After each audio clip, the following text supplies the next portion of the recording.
أهلا وسهلا فيكن متابعين قناة تي في دراما. اليوم معنا ملخص الحلقة الثالثة من مسلسل الخروج إلى البئر. حلقة مشحونة بالتوتر وعصيان خطير داخل السجن بالتوازي مع صراعات عائلية معقدة خارجه. مين الشخص يلي رح يقدر يهدي عصيان السجناء قبل ما يتحول لكارثة؟ شو رح يصير بالعلاقة المتوترة بين صهيب وسلطان داخل السجن؟ وهل رح تنكشف خلود وهي عم تحاول تختبي بعيداً عن عيون والدها؟ هلأ بعد هالمقدمة المشوقة خلونا نفوت بالتفاصيل.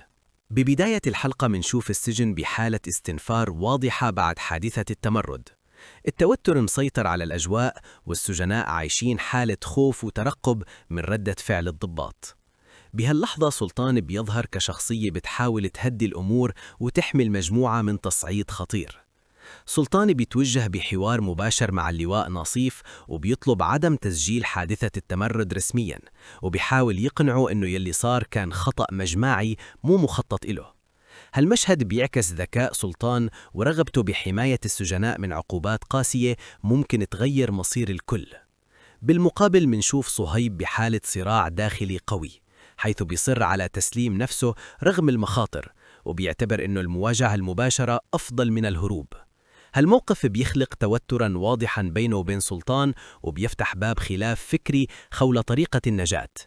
بهالوقت الشيخ بيتدخل وبيحذر من استمرار العصيان، وبيشوف إنه التصعيد رح يجر نتائج خطيرة.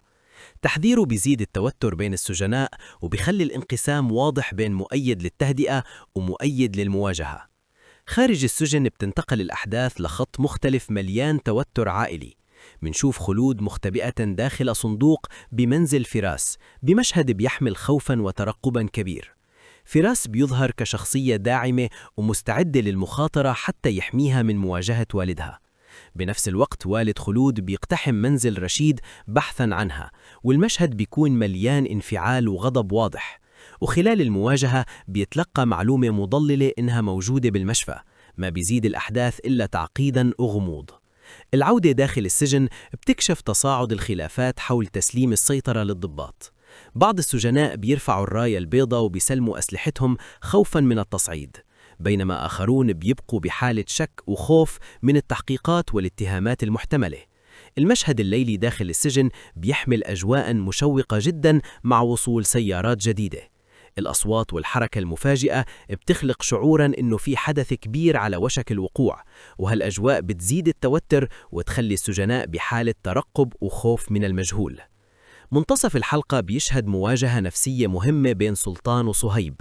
الحوار بيناتهم بيكشف اختلاف الرؤية بين الواقعية والاندفاع، وبيبرز سلطان كشخصية بتحاول تحمي الجميع حتى لو اضطر يضحي بمواقفه. نهاية الحلقة بتيجي بإعادة صهيب إلى زملائه بعد خلافه مع الضباط. المشهد بيعطي لحظة ارتياح مؤقت داخل المجموعة، لكن التهديد بيضل حاضر بقوة، وبيترك المشاهدين بحالة ترقب لمعرفة شو رح يصير بالحلقات القادمة. الحلقة الثالثة كانت حلقة تصعيد نفسي وإنساني، ركزت على الصراع الداخلي والخوف من المستقبل، وقدمت أحداث مليانة توتر وغموض، وتركت أسئلة كبيرة على مصير الشخصيات. إذا عجبكن هالملخص لا تنسوا تعملوا لايك للفيديو وشير ليستفيد غيركن من المحتوى، واشتراك بالقناة مع تفعيل الجرس ليوصلكن كل جديد. واكتبوا لنا بالتعليقات رأيكن بالحلقة الثالثة وتوقعاتكن للحلقة الجاية.